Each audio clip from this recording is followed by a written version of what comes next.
between Riseup and Unity Gaming of the playoff stage, winners bracket. Now, Unity took the last game. I'm Mr. Chips, I'm your caster. I forget to say that every single time. Doesn't matter who I am. 10 seconds remaining. Doesn't matter who these teams are, because these teams are pretty damn good, and they deserve every credit they get for playing in this tournament for $400. So Unity took it last game, after around, well, let's say 12 to 15 minutes of the game being decently even. They suddenly struck big and took a big lead and drove that home. Not much that Riseup could do against that. Looked a bit shaky at the end. Started making some weird mistakes. We saw a very weird Naga Siren song in the middle of the base. Maybe that was just like a song that said, I give up. As we do see the Viper and the Crobulus being banned out by Riseup this time. And the Viper being banned up. So these are the bans we know. Maybe both teams will trying to look a little bit more, what I would say, standard, because they tried something new. As we see instantly that Brewmaster pick for Sanders, if I'm most likely right, because he played one hell of a Brewmaster last game. As we see the Faceless Void come out immediately and the Skywrath Mage, this time's on the side of Riseup. Now that Skywrath Mage did a lot of damage, he did a lot of work, got a lot of kills early on. And that helped Unity Gaming to get that early lead. So let's see if Riseup can do it again. Again, we have good combo. A bit weird that Riseup will bend the clockwork and pick the Skywrath for themselves. It's a really strong combo, but with the Void it also works. Because Chronosphere is also a 4 to 6 second disable. That's basically more than long enough to hurt you with a Mystic Flare, and even throw in a couple of Arcane Bolts. So yeah, Tide Hunter coming out, this time not being banned out, just a big Ravage. More teamfight to strength, bulky heroes on the side of Unity Gaming. Riseup, a little bit more squishy, of course, in my eyes, got the best defensive ability in the game in Backtrack. 25% chance to just dodge anything is just amazing. Now, for the people who don't know how Backtrack works, or at least this is how it worked back in Dota 1. I'm not entirely sure how it works in Dota 2, because it's harder to check, and personally I haven't watched that many, but if I'm correct it works the same way. It's called a trigger heal, for those who haven't heard about it. Refraction also works that way. It means that you first take the damage, and then you heal it back. Meaning that some skills that will kill you, instantly kill you, will just always trigger. Things like Finger of Death from Lion will go through refraction. If I'm correct, but I'm not entirely sure about this anymore. I don't know if it works in the way of in Dota 2, but in Dota 1, Finger of Death actually had some kind of weird kill effect in it, that if it was gonna kill, it was always gonna kill. As you see, Doom come out. Now this hero that has been banned quite a bit, not that much picked up. We see some games, very strong hero, very good farming hero. Hero that literally counters out anything your opponent wants to do. Now, bit of a nerf with that Aghanim Scepter. Now, if you wanna disable things like Backtrack, you have to now get the Aghanim Scepter. Now there are a couple of spells you might want to disable, like Drunken Brawler and Kraken Shell. I don't know if you can still disable those with normal Doom. I don't think so though. I think almost all passives will be now again activated, if I'm correct. So that means that you might want to pick up an Aghanim Scepter, but not before your standard items. I would like to see this Doom go on early mech. And it looks like that this Doom will most likely be their offlane hero, and the Faceless Void will be their safe lane hero. Although we sometimes see a safe lane Doom and an offlane Void as well, which is a perfectly legit thing to do. Now we see a line coming up. More lockdown, more teamfight. I was talking about this line, right? That damage, that big Finger of Death. Of course, a very funny spell. Works weirdly. It's very good against heroes like Skywrath Mage with a low hit points pool, but it's one of the highest damaging spells in the game. And if you get an ultimate, now I have to think that I don't get. Yeah, this is the one with the AoE. Actually, you get a 200 AoE, so it wouldn't be surprising if we saw Unity game trying some weird combo with a Darkseer or something like that into just a Finger of Death. But a normal Finger of Death is fine. Now, Lion is one of those heroes that, well, almost always is gonna get some kills because of those skills he has, right? A lot of lockdown, a lot of damage, and of course mana drain. Now, mana drain has an added benefit that we won't see the use of in this game so far. But it's great against illusions and great against the Morphling we saw in last game, because basically 1 second of draining just instantly kills any kind of illusion. If you didn't already know that, now you do. I assume most of you are at least as knowledgeable, if not more knowledgeable about this game than me. So let's say I think most of you already would have known this, but then again, there's always good new people coming into Dota and who want to learn this stuff, and somewhere you gotta learn it. So I hope that I can help you a bit. Now let's go quickly through these bench. Vengeful Spirit, very strong hero, good pick off, good team fight, good reposition. Like I've said this numerous times on my cast, any hero that can reposition the opponent. So adjust the opponent's positioning against their will is a very good hero in my book. Or any spell that does that is a very good spell. Now, Vengeful Spirit has that swap. And I think out of the repositioning skills, that is, well, one of the lesser ones. Of course, if we think of other skills, we think of Rubik Telekinesis. We think of Bad Rider's Firefly or Flamebreak, Kottle's Blinding Light. Now Silencer, also a very strong hero, a lot of teamfight control. I get why they banned this off, because I could have easily seen with these two early heroes, and especially with the line coming up, easily could have seen a Silencer. So I think a good ban. Now, Wraith King. Reserve time. Again, I talked about this and we saw this last game, how good a Wraith King and a Skywrath are together. They complement each other nicely. Lich being banned again. Again, it's the laning phase. Earthshaker now being picked up. Now, like I've said, I've seen some successful Earthshakers, but most in these tournaments have been, well, a bit underwhelming, I would say. Not getting those big ecosystems. Now, that's very hard, of course, to do. But that does mean that Earthshaker I don't think has the best win rate in this tournament. But maybe we will see that big one.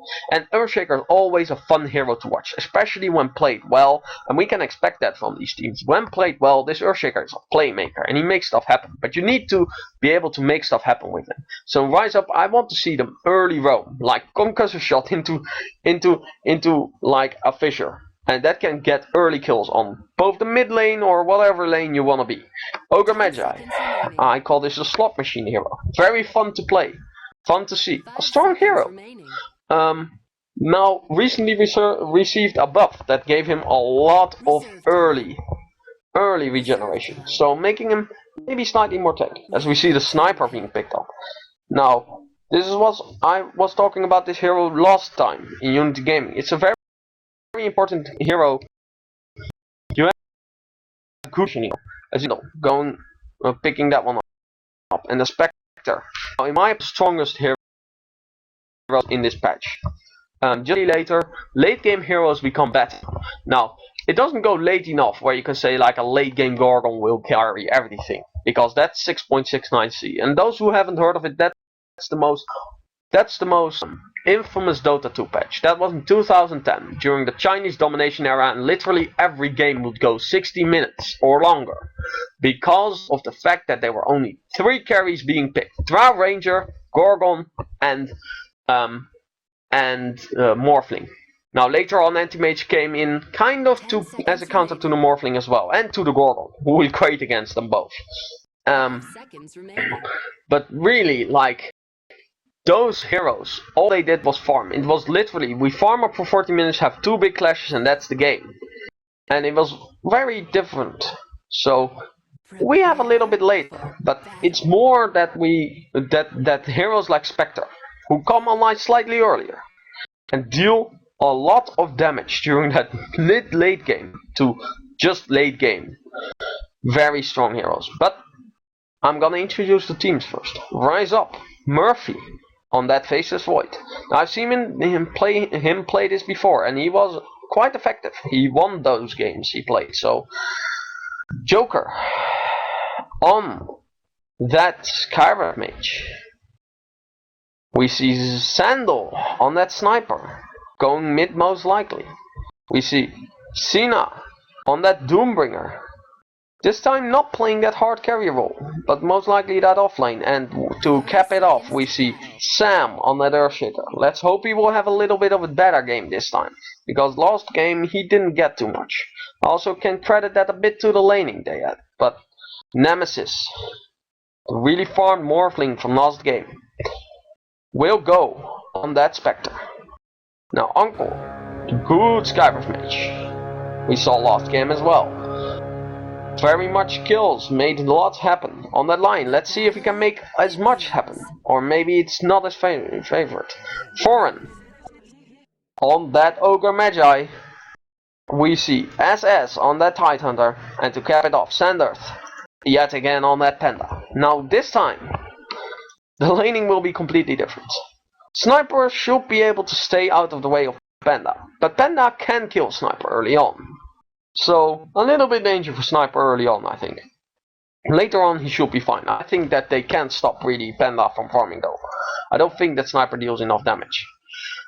Now, top lane should be solidly in favor of Riseup, which they do this time, run a defensive tri-lane, giving their Void some farm.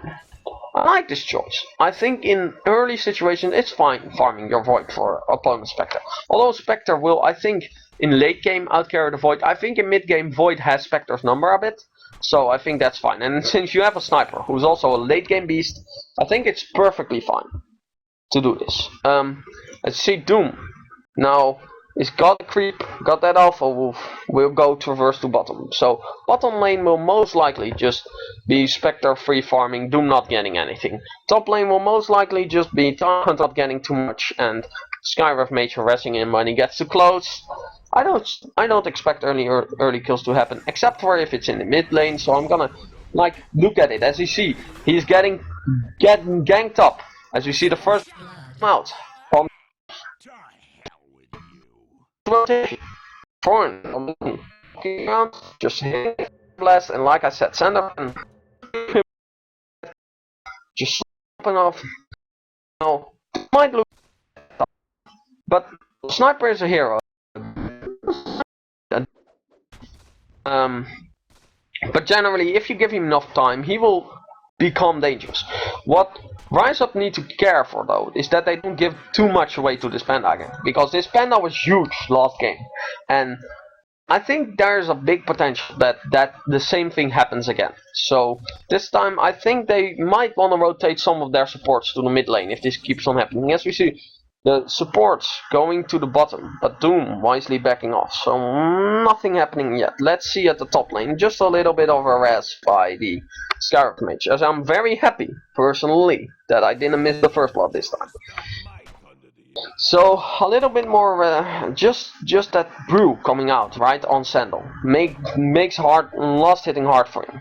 As you see, Sandal basically getting anything he wants, and this is what I expected. He will just early dominate him. Now later on, like I said, Sniper will generally just be fine, but it's still a hard lane for him. He's still, and generally I give the favor to the range hero because he can just harass. But in the case of a Panda who is now going on mid, he has got that haste wound, and I think Sandal will just die here, tower tanking. But the haste wound will just give him enough. As we see, Sandal running around, ring around the Rosie, but will now get that big crit. As we see a TP in, maybe this isn't it. As he gets a kill, but will die as well, and Sam is there to pick up that XP.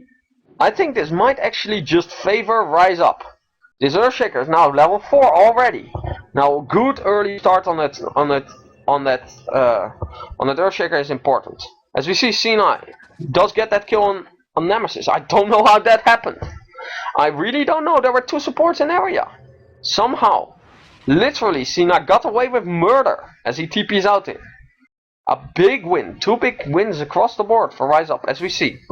Tidehunter maybe in a little bit of trouble. Sanderth will be hesitant to dive the tower. I don't know what happened there. He had the race room, but just good ring around the Rosie by Sandal. So a little bit of an outplay coming. And then the Sam picking up that early experience, which is very good. He got his boots. He got this level 4. Let's see if he can make it work. I would like to see a smoke coming out from Joker. I would like to see a smoke coming out from Sam, as they are looking good right now. Maybe they can pick something up in the mid lane, as we see Uncle coming in as well. Sandal wisely backs off, as we see Sandorf in mid, still the dominant one. He's still leading the CS quite heavily. Nemesis is in a bit of trouble at bottom, but yeah, nothing major, as we see Cena now getting a rest. Let's see if they can make it work. Hex coming in. Here comes the Earth Spike and the dagger, but it misses. But Cena will go down. Now let's see a top. Earthshaker meets up with Unity SS, but SS doesn't go. As we see in mid, still the same. So it's 3-2 now. Cena, level 3. Let's see what level Tidehunter is. He's being ganked up. He's level 4 already. Sam hits that big fissure. Now it's being blocked. SS will definitely go down here. Let's see who will pick up the kill. It is Joker. So level 3 on him as well. 3-3. Big kills coming out for this time. Riseup yet again. So it's good right now for Riseup, I would say. They are looking fine. Void is getting what he wants. Sniper doesn't get too much, but he isn't completely shut down yet. He is 1 and 2. As you see, a little bit of trouble in the mid lane for Sandal. C9 Dota playing a little bit more defensively. Doesn't want to go down. He got away with murder once and got murdered himself once. But let's see. As we see the Tidehunter also being slightly more defensive. Already level 5 though. So in that department, Doom didn't get as much. But Doom can of course just farm back into the game. As you see, Sandorf going on top. Now let's see what rune he gets. This can be instrumental. It's a regeneration rune. It doesn't help him too much. He was already full health and mana, so it's always nice to have that, but it's never, well, I would say it's not that big in this case. It doesn't net him any kills. Murphy, still not level 6 though. Does have that threats, does have that Poorman shield coming in, as we see. In the middle, Sandorf is the second one on the network. Number 1 is Murphy, then we have the Spectre, then we have 19 on the goal on the Sniper, so he's doing reasonably fine for himself as well. He will now get up his own face boots, so as you see, a little bit of blows being traded between Foreign and C9. Cena, I'm sorry, it's just that, I don't know, yeah, I just say it that way. So a little bit lower in the action. Now, I think that this is fine for Riseup right now, as they will have in the end, I think they will in the end have more benefit from heroes farming now. Their Sniper getting some farm, their Void getting some farm. I think that Doom is being TP'd in upon, but Skyrev comes in for the save, as he is chasing. I don't know if I wanted to, if I would want to do this if I'm the Doom, but he got that Devour. So I think that maybe he should be fine. But yeah, in the end I think this favors Riseup for a bit, the farming now. But they can't let it go on too long. If the Spectre does manage to get up an early Radiance, it is gonna be big trouble for Riseup, I think. Because this Hound, there are quite a bit of squishy heroes. Snipers, not that tanky. Skyrev Mage will die easily. Earthshaker, actually for Strength Hero, not that tanky. As we see SS in a bit of trouble top. As we see a big Chronosphere coming out right on the edge. Very good placement by Murphy, getting that kill. So another kill coming out. Doom maybe will be encircled a bit, as Bounty comes out on Foreign. And here comes the harassment from Nemesis. Let's see if they can get this kill. Here comes the Fire Blast. No, it's not there. The tanking of the tower will happen. Here comes the Earth Spike, as Cena will go down, but a big Echo Slam from Sam. So this will be a 2-for-1 in favor of no. Yeah, they do. So Ogre goes down as well. So it's a 2-for-1 in favor of Unity actually being able to gank that up. Actually it's a favor of it's in favor of Riseup. Sam getting those 2 kills. So Earthshaker getting big quickly, making movements around the map. This is what I want to see. As we see Sanders being chased by the Skyrev Mage just a bit, but I don't think Skyrev Mage can actually challenge him. He's still level 3. Doesn't have any real silence. So he has to actually take a bit of care. If Sanders have known that and had a little bit more mana, he would have gone on the Skywrath, I think. As you see, now level 7 up on the Tidehunter. Level 6 up on the, well, 7 basically on Nemesis as well. Doom, level 6. Sniper, level 7. Faceless Void, also level 7. Level 4 on the Skywrath. Level 7, almost level 6, almost level 7 on the Earthshaker. Lion, only level 4. Ogre, only level, well, 4, almost 5. So, slight EXP lead for Riseup. So they're doing better this game. They don't look as flustered as they look last game. But let's see if they can keep this up. I would like to see Earthshaker getting some farm, as I always talk about this. I generally prefer, when I play Earthshaker, or I have Earthshaker on my team, that he has his dagger at around 25 minutes in. Between 25 minutes, well, before 25 minutes I would call optimal, right? That's when you want it. But that's not really realistic unless he gets a lot of kills. Or gets some really big farming done. So I would like to see around 25, between 25 and 30 minutes is like, I would say acceptable. That's a good time, that's a decently good timing for an Earthshaker to get that dagger. But anywhere below the 30 minutes, I think that his impact has just not been enough, generally. So as we see a little bit of threatening coming in, the smoke was being popped. They didn't get anything from it. A little bit of threatening in the mid lane. Devour coming out on his Doom. Now 1300 gold up and in. Somebody picked up his Blink Dagger, that was actually Sanders. Lion sitting on still nothing. Tranquil Boots. As you see, Murphy getting Unity. Unity going down. Murphy already has this Mask of Madness, so he's getting farm, he's getting what he wants. He is around 700 gold ahead, almost 800 gold ahead of the Spectre right now. Although Panda is a close third, I think that in the end, this, like I said, this farming right now, up until I will say like the 15 to 16 minute mark, will favor the team of Riseup. But later on it will favor Unity. As we see, Cena being ganked up, gets hexed, big Desolate damage coming out, big Earth Spike. Let's see if he will turn around. As we see the Haunt coming out, but they don't dare to go. As they see that Earthshaker TPing him. And they've seen what that Earthshaker TPing means. As we see in the mid lane, Sniper actually going down, a big kill. This is a big problem for the Sniper right now, is that Sandov can basically blink on him anytime he wants. Although he has a good amount of range, that doesn't mean he will get away with something. So a good kill for Unity, and sparing the life of their own. Although they didn't get the kill on the Doom, which they wanted. Earthshaker is going bottom as well, so is Joker. Rotations happening, but not too much kills for Riseup right now. So maybe they should be looking for something themselves, as Panda doesn't have anything, because Bounty Rune was picked up by SS. Now Faceless Void will take down this tower. That's a big kill for Murphy. He has 1800 gold in the bank. Now Sandal being blinked upon. Primal Split, he will most likely just go down. There's nothing to stop these pandas here. As we see, actually they're backing off. Joker taking a lot of damage. Multicast coming out. As we see, Cena now going down. I don't know. If nobody dies here from Riseup, I think this was worth it. As the Sender takes a lot of damage, Doom will go down. So it's a 2-for-1 trade for Riseup. Taking those 2 early kills, very important. Now I like this from the Earthshaker. Oh, a big Chrono plus Fisher coming out. Fisher pressing slightly past the Chrono, but it doesn't matter.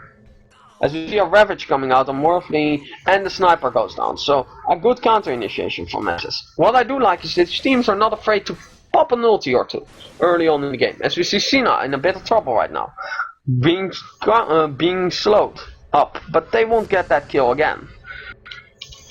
Slightly lacking the damage. Now as we see the end to 10, Hound coming out. So actually Nemesis having that kill. 1500 gold up and in, I'm in the drums. But here's Murphy dealing damage. Oh no. If Nemesis dies here, that's big. But actually, they save him. As you see Joker go down. As you see Murphy go down. Now this is a huge turnaround for Unity again. Great play. Waiting up on this hill. For the opponent's team to arrive, taking off. picking off 2 extra heroes after the Nemesis just smartly killed two of them, putting them in the kill lead for the first time in this game. Now, all of a sudden, we see the net worth being in favor of Unity, right? Again, they managed to turn this game around, but this time Riseup is looking better. I would say, if they don't give away too much, they can still fight. They can still easily take this game home. They're not behind. They're roughly, again, it's even early on. His Nemesis does get doomed out. This will mean his death. As we see an assassinate. BAM! Big kills. Sniper getting that kill. Important one. 290 gold to him. Now drums up on him as well. Every carry is getting... I like this. Every carry is getting little items first. Spectre getting that drum as well.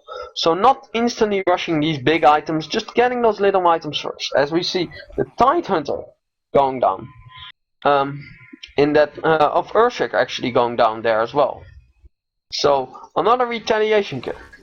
Now, Earthshaker, 15 minutes in, 700 gold. It's looking decently fine for him. I would be the point where I would say, let me just stack the jungle camp once or twice, right? The big camp here, the camp around here.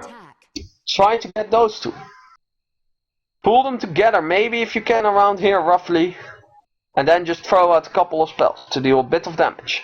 If you don't know, you can actually pull these towards here and throw out the Fisher right across this line, dealing damage to both camps at the same time.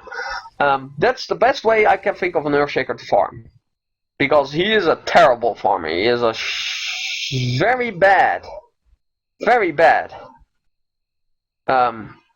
attack animation and a very bad base damage, as I almost went to profanities there, but I won't, don't worry. As we see a Maelstrom coming out of Murphy. Let's see if he can take down Nemesis here. Nemesis, well, still quite a ways off of this big big radiance which he needs, right? But Murphy getting just silenced up. Sender, primal split. As we saw, just the finger of death, not being backtracked because he was gonna get killed anyway. So Joker going down. Sam going down, a 3-for-0 trade. And again, this is Riseup just trying to make something work where it wasn't gonna. You are under the opponent's tower. Now, if the line wasn't there, could play that the line was there, but if it wasn't there, maybe they would have gotten that kill. But it's too risky. Under the opponent's tower, there's always gonna be TPs in. There's always gonna be those kind of defensive. And with a Panda, with that primal split, with that Ogre, so much damage coming in as they lose now the tower. So I think Riseup was doing so good early game, and then I'm throwing it a little bit away. Now they're not out of it. They still have a Void. They still have a Sniper. Even if the Spectre gets fed, it's still hard to determine who actually has the better late game, because a Sniper late is an absolute terror. Now, a different kind of terror. Like, a Spectre will take down your entire team at the same time, or a Sniper will take them down 1-for-1. But both, inevitably, if you give them, well, let's say a good solid 30 seconds of right-clicking upon your opponent's heroes, they will kill your team, no problem. That's just guaranteed. Void does have the factor here though. Void is also very good late game, and maybe being able to mitigate later on, being able to jump in on the Brewmaster, maybe being able to mitigate that Tidehunter with that ultimate, being able to kill one of those two early on, meaning that the team fight of Unity will be significantly less good. So if it does go to that ultra late scenario, or that ultra late, just say late scenario, I don't know if I favor Unity 100% here, because they also have the Doom coming out. If they can Doom the Spectre before the Hunt comes out, I'm almost always certainly will give the fight to Riseup.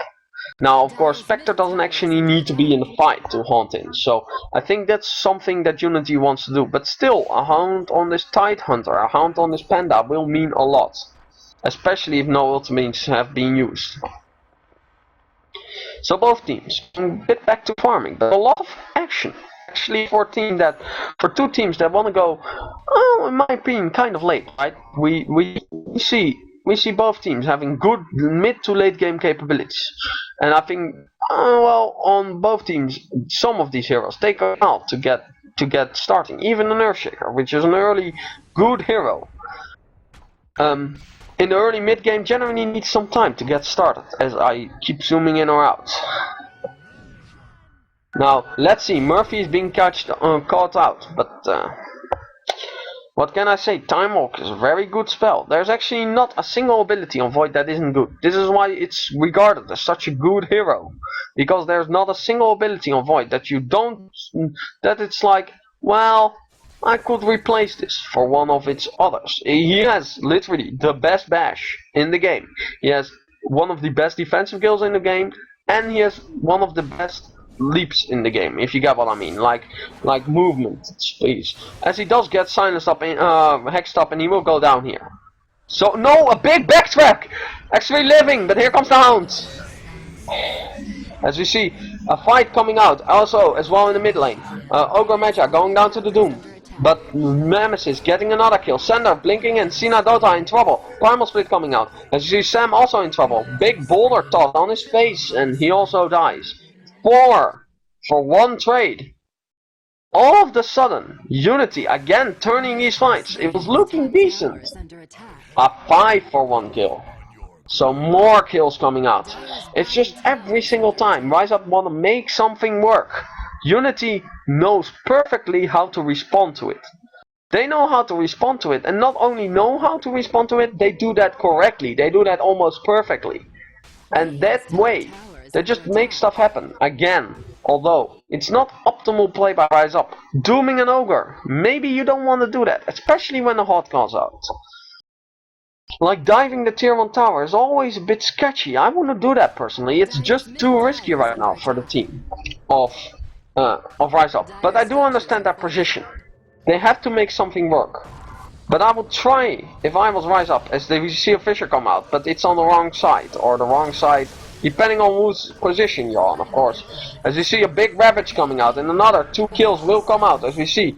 Actually, no, Sam still living. Unity SS in a bit of trouble. Ogre goes down. Murphy trying to run for his life. Sniper now here as well. Big Fisher. Line will go down. Doom trade. Actually, Doom coming out up on SS as well. Doom will come. Actually, not even the bounty rune for him, as Void will pick that up as well. A 3 for 0 or 3 for 1 trade, if I'm correct. So, as we see, Sender goes down as well as they try to kill Sam. But the S of Earthshaker is better than the S of Sender in Brewmaster, which of course has an S in the end. So, let's just put it like that. When I was just saying that Unity had an answer to anything Riseup tried to do, or that what it was looking like, Riseup decided that Unity had and later he had mana to just cover up from the fog, to cover up the stance. So we had Tide dead, Brew on the end, and Lion and Ogre were dead after a very quick time. So we got back by Riseup a little bit. Morphling. No Morphling, I'm sorry. Faceless Void is going to get his Mjolnir, I think. I know what he bought. No, he's going for BKB probably, yeah. He's scared, I mean, a Lion many times just has him up in the chrono, and the time he has a Ravage, you know, Ogre stun, he needs BKB. I was just thinking he might decide to go first for the to complete the Maelstrom, to complete the Mjolnir, you know, but so he TP to the bot to farm up. Okay, let me see the CS. We have the biggest farmer, Spectre, 125 CS. He has so many denies, okay. And the second one is a Brewmaster with 90. Okay, and on the Riseup side, 105 and the 68 to Sniper. Sniper is somehow, he had a little bit hard game with fast dagger on the Brew. He could dagger and clap him, kill easy. But now he gonna be able to catch up some farming. And we got Radiance picked by Spectre. That's big. 20 minutes. Now, I mean, when you have a Scarlet with 700 HP, he gonna be on the He gonna be on the half HP by the Spectre's ultimate only, you know. We got ultimates on the Spectre. They cast all and they got him down. Ogre is too late, and Panda also. And we got Sphere now, so they Ravage by the tide. We got Void dead now.